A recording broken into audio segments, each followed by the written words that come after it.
১০৩ মিটারের ছক্কা হাঁকিয়ে মাহমুদুল্লাহ রিয়াদ যেন চিল মুডে। রিয়াদের এমন হাসি খুশি থাকাটাই তো স্বাভাবিক, কেননা বাংলাদেশের আর কোনো ব্যাটারের রিয়াদের মতো এত বড় ছক্কা নেই। তাই তো ভিডিও সাংবাদিকরা যেন মাহমুদুল্লাহকে ক্যামেরাবন্দি করতে পারেন, এজন্য হাসতে হাসতে বাসের পর্দা সরিয়ে দিলেন। এরপর সবাই ঠিকমতো রিয়াদের ছবি পেলেন, কিন্তু রিয়াদের হাসি যেন থামছেই না।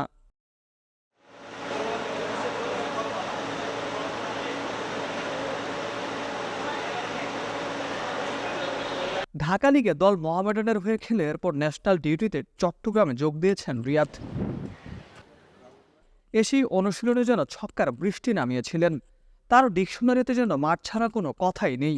প্রথম ম্যাচে ব্যাটিংয়ের সুযোগ না পেলেও দ্বিতীয় ম্যাচে যখন সুযোগ পেলেন, সেটা কাজে লাগালেন। ১৮তম ওভারে অ্যানগারাভার প্রথম বলটা পুল করে স্কয়ার লেগের উপর দিয়ে বিশাল একটা ছক্কা মারলেন। বল চলে গেল মাঠের বাইরে। ১০৩ মিটারের ৬ বলে কথা, বল তো মাঠের বাইরেই যাবে। বিশ্বকাপের আগে রিয়াদ যেন হয়ে উঠছেন আরও ধারালো, আরও ভয়ঙ্কর।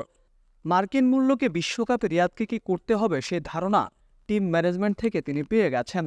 তাই তো অনুশীলন কিংবা ম্যাচে রিয়াদের ব্যাট মাঠ ছাড়া কোনো কথা বলে না। এই বয়সেও রিয়াদ দেখাচ্ছেন বড় হারের ভেলকি। সব বয়সে যেন ক্রিকেটটা খেলা যায়, সেটা রিয়াদ বারবার প্রমাণ করছেন।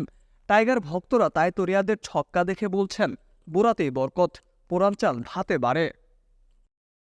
চট্টগ্রাম জহুর আহমেদ চৌধুরী স্টেডিয়াম থেকে মোকাদ্দেস হোসেন, ডেইলি ক্রিকেট।